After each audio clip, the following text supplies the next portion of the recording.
Le cumul d'activités dans la fonction publique hospitalière.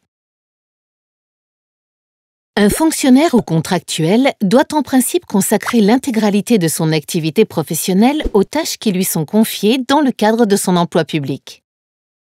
Ainsi, les agents en exercice dans la fonction publique hospitalière ne sont pas autorisés à créer ou reprendre une entreprise en étant à temps complet, à participer aux organes de direction de société en devenant directeur général ou membre du conseil d'administration, par exemple, à donner des consultations ou procéder à des expertises dans des litiges intéressant une personne publique. Par exemple, ils ne peuvent pas prendre part à une réponse à un appel d'offres public pour le compte d'une société privée. Cependant, des dérogations existent dans 4 cas de figure. Les nouveaux recrutés ou lauréats d'un concours ont le droit de poursuivre leur activité privée pendant une année renouvelable une fois. Par exemple, un psychologue peut continuer son activité afin de ne pas abandonner ses patients du jour au lendemain.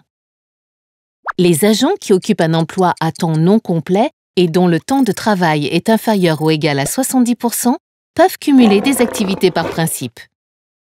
Dans ces 2 premiers cas, les agents doivent faire une déclaration à l'autorité hiérarchique dont ils relèvent. Afin de créer ou reprendre une entreprise, les agents peuvent demander un temps partiel pour 3 ans, renouvelable pour une année. Une fois le temps partiel validé, l'autorité hiérarchique vérifie la compatibilité du projet avec les fonctions exercées par le fonctionnaire. En cas de doute, elle saisit le référent déontologue. Si l'avis de ce dernier ne permet pas de lever le doute, l'autorité hiérarchique saisit la Haute Autorité pour la transparence de la vie publique.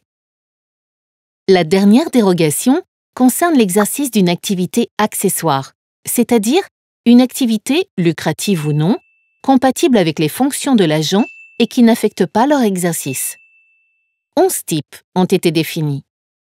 L'agent peut notamment enseigner, entraîner des sportifs ou encore vendre ce qu'il produit lui-même. Avant d'entamer toute activité accessoire, l'agent doit transmettre une demande écrite à la DRH qui a 1 mois pour répondre. L'absence de réponse vaut refus. En cas d'exercice non autorisé d'une activité, une sanction disciplinaire est encourue. L'employeur est également en droit de retenir sur le traitement de l'agent les sommes perçues au titre d'activités interdites. Avant d'exercer à titre professionnel une activité privée lucrative, les agents sont en droit de consulter un référent déontologue sur ces questions de cumul d'activités. Vous avez un projet? Rapprochez-vous de votre service RH.